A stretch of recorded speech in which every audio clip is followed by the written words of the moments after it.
Hartlik goeiemôre liewe vriende in ons Here Jesus Christus. Welkom by ons oggendoordenkings van Uit die Woord Digitaal.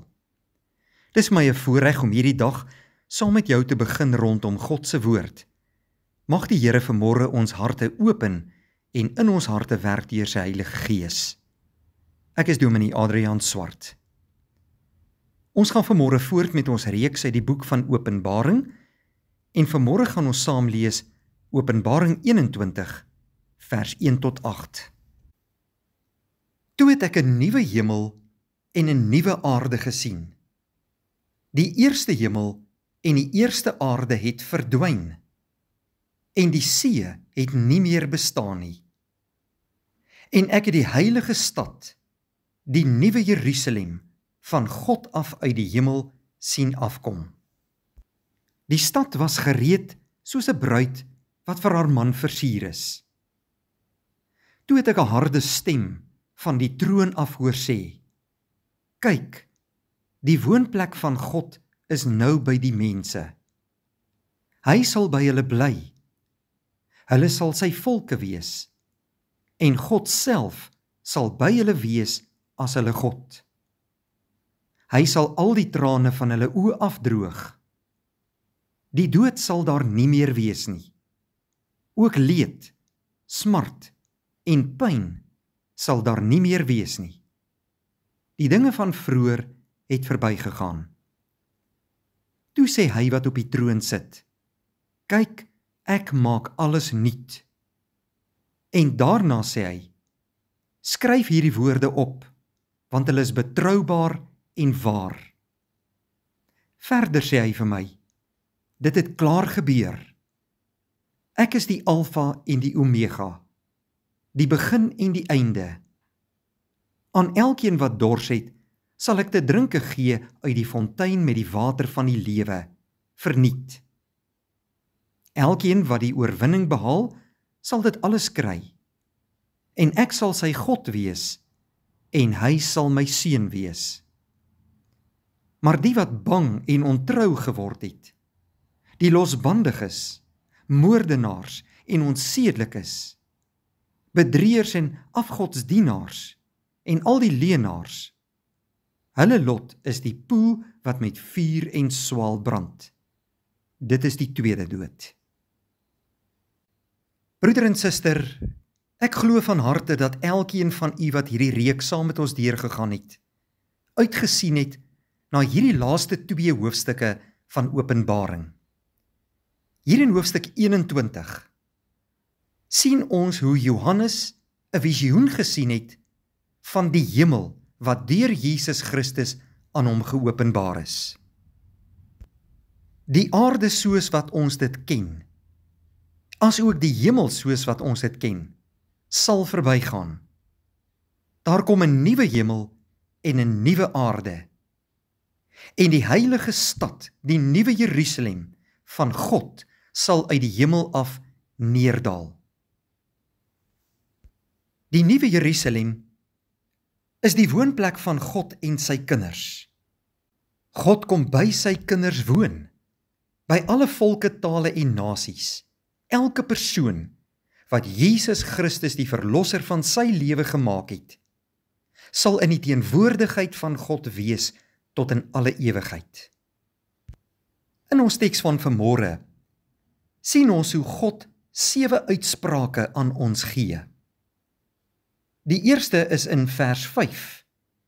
Kyk, ek maak alles nuut. Alle ou dinge, sondige dinge, goddelose dinge, gebroke dinge sal verbygaan. God sal alles nuut maak.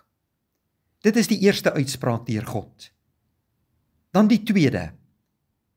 God gee hierdie opdrag: Skryf hierdie woorde op, want hulle is betroubaar en waar. Ons weet, broeder en suster, dat as God iets beloof het, en as God iets gesê het, dit uitgevoer sal word. Dan sê hy in vers 6, dit het klaar gebeur. God weet klaar hoe die uitkoms gaan wees, en daarom vertroos hy ons, en gee hy vir ons 'n kykie oor dit wat in die toekoms gaan gebeur.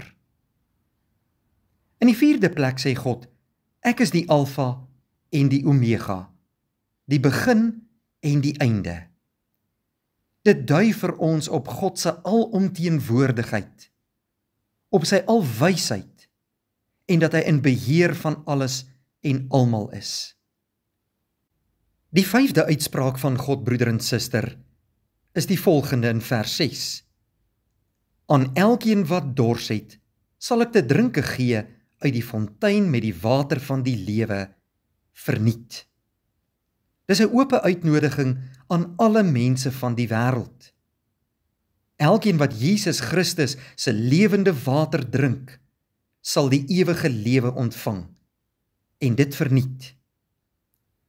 Die 6de uitspraak, die oorwinnaar sal dit alles kry en ek sal sy God wees en hy sal my seun wees, vers 7.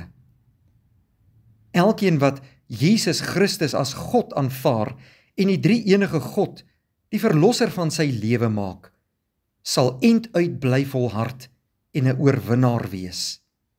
Ons sal kinders van die Allerhoogste genoem word. En dan in die 7de plek, die 7de uitspraak van God. Die goddeloses sal deur die tweede dood getref word, in vers 8. Almal wat bang geword het en ontrou geword het aan God, die losbandiges, moordenaars, onsedelikes, bedrieërs en afgodsdienaars en al die leenaars, al hierdie sondaars wat weier om hulle sonde te erken en voor die Here te bely en om vergifnis daarvoor te vra. Hulle lot is in die poel wat met vuur en swaal brand tot in ewigheid. In hierdie hoofstuk, broeder en suster, sien ons hoe die nuwe Jerusalem neerdal wat van God afkom. God gaan by al sy kinders kom woning maak. Ons gaan in sy midde wees. En alle sondaars en goddeloses sal in die poel van vuur gegooi word. Ek en jy kan uitsien na 'n lewe van oorwinning omdat ons kinders van God is. Ons sien uit na die nuwe Jerusalem. Alles wat God beloof het, sal 'n werklikheid word. En daarom kan ek en jy vandag die Here loof en prys uit die diepte van ons harte uit, omdat hy ons God is, omdat hy met ons bemoeienis maak, omdat hy ons uit genade kom red het en die geloof in ons harte kom plant het. Kom ons loof die Here as die koning van die konings, die Here van die Here, die verlosser van ons lewens, 'n God van liefde en genade, en wat elkeen roep om in hom te glo en hulle lewe aan hom toe te vertrou. Mag jy hierdie roepstem van God vandag jou eie maak en ja sê op God se roepstem en werklik lewe as sy kind vandag en elke dag hier op aarde. Kom ons bid saam. Vader, baie dankie dat ons vanmôre hierdie pragtige gedeelte kon lees vanuit u woord. 'n Gedeelte wat soveel hoop en bemoediging vir ons gee as kinders van die lewende God. Dankie dat u die Alfa en die Omega is, die begin en die einde, dat u oorwinnaar is, en dat u elkeen wat in u glo ook meer as oorwinnaar maak. Ons loof u daarvoor. Seën hierdie dag vir ons, Here, dat ons vandag gehoorsaam kan gaan lewe tot u eer. Lei vir ons deur u woord en gees, en vul ons harte met u teenwoordigheid. In Jesus naam bid ons dit. Amen. Dankie vriende, 'n mooi dag vir u.